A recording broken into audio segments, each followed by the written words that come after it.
Hey everyone, welcome back to the channel. Thanks for tuning in for another episode. I'm filming this while the Tackle Warehouse Invitational weigh-in at Lake Champlain for day 2 is taking place, and it's making me daydream about fishing for smallmouth. So I thought I'd do a video for all of you smallmouth fishermen or all you southerners that are starting to head north to do some smallmouth fishing or some northern water fishing to get away from some of that heat that you have down south. And if you live down south, I highly recommend you come up to Minnesota, Wisconsin, New York, like the places that have phenomenal fishing and beautiful weather during the summer months. You will not regret it. I can guarantee you that. But for those of you that are looking to come up and do some smallmouth fishing, I thought I'd do a video regarding the only baits you need. Like, you don't have to go out and buy a ton of tackle. You truly can come up and fish our lakes with a handful of baits and you will have phenomenal success. So I'm going to give you some of the baits that I think you need. I'm going to keep this short and simple, keep it down to a handful of baits. And a lot of these you guys have probably heard about, but I want to give you my experience regarding them too. I'll put links to these in Tackle Warehouse. So if you want to support the channel and purchase your tackle, please use the Tackle Warehouse link that I provide in the video description. Great way to support the channel. Very much appreciated.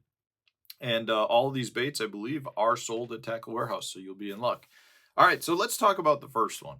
Anytime you talk about northern smallmouth, you have to, absolutely have to have this guy right here. This is the Berkley Power Bait Maxent Flatworm. This is the 3.6-inch size, kind of the standard OG flatworm.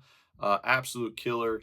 There are a lot of good colors. The green pumpkin is probably the best overall, but there's a smelt color, there's a brownback color, there's goby colors.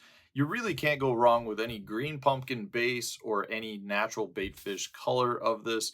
It does also come in a 4.25-inch size, which is excellent as well. And there's two ways I throw this. One, standard drop shot. If you're fishing deeper water, you're fishing some isolated boulders that are down deeper, or maybe you got some strong wind or some current, your drop shot's going to be an absolute great way to fish it. But it's also one of my favorite baits for fishing with a hover rig, for fishing some of those shallower flats that are, say, in 14 foot of water or less. And in that case, I generally go with the bigger size. I generally throw the 4.25-inch size. But both of these are just smallmouth candy. We have seen it. There's probably been more tournaments won on that bait for smallmouth than any other bait in the past. I'm gonna say the history of smallmouth fishing. Honestly, I think that's probably true, because there was a 3 or 4 year run where pretty much that was the only bait that the top smallmouth guys were throwing. It still is an absolute must, so you got to have that. Another bait that is definitely dynamite is your Ned Rig. Now, if you're talking Ned Rig and you got to have one bait, you probably might want to think about this guy. This is kind of the traditional Z-Man Finesse TRD.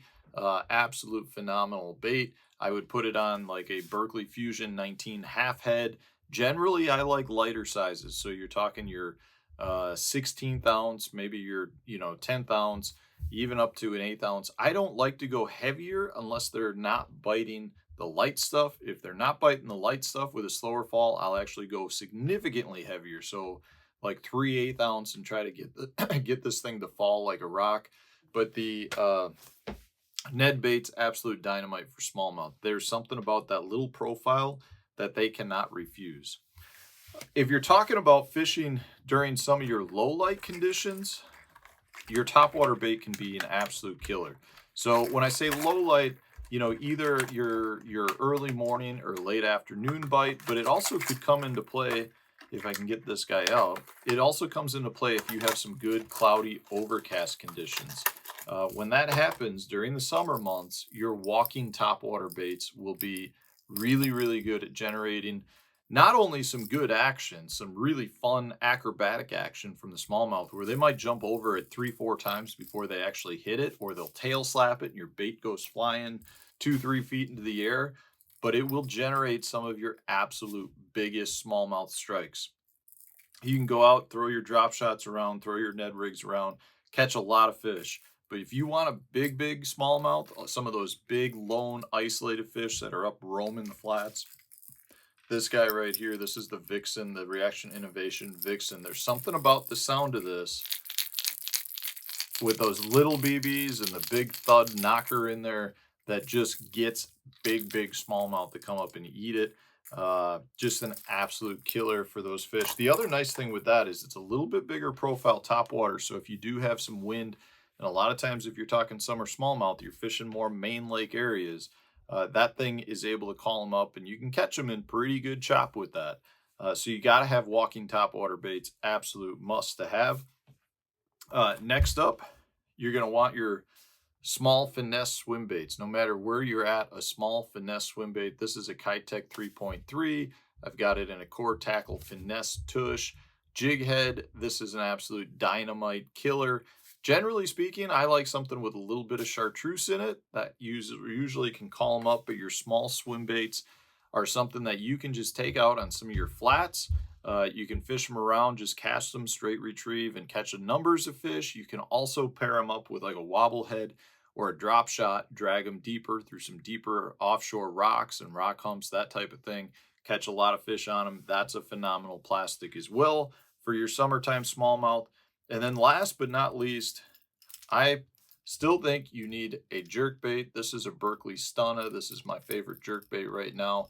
This is their shad fillet color.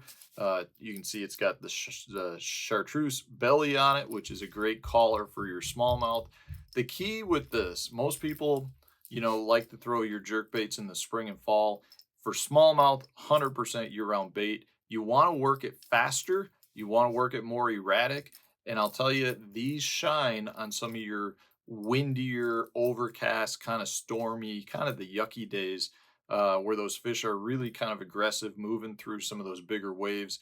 You're not able to fish, say, a Ned Rig nearly as good. Put a jerkbait on. Go get out in some of that rougher water. Get up on some of those same flats you were catching them on the Ned Rig or drop shot, and just wing this thing around, and you'll see you'll get some amazing action. The problem is they can be tough to land sometimes because they're doing the same thing they do at the topwater bait where they're swiping at it and you're catching them with 1 or 2 hooks on the outside of the face. They're jumping 3 feet out of the water. You're rocking and rolling in 3-foot waves, and it just becomes a fun hassle to have in the boat. But those baits, if you're coming up north or you live up north and you're going after smallmouth, these are the baits you need. You can get by with these in a lot of different colors, but these baits, these sizes, these techniques, and they will catch smallmouth from New York to Wisconsin to Minnesota. They're the baits that are catching the majority of smallmouth. So let me know in the comment section if you have some other baits that you would recommend somebody throw in their tackle box for a trip up north for smallmouth. Put that in the comment section. If you enjoyed today's video, hit the like button, subscribe to the channel if you haven't done so already, and stay tuned. We'll have a new video coming out tomorrow for you.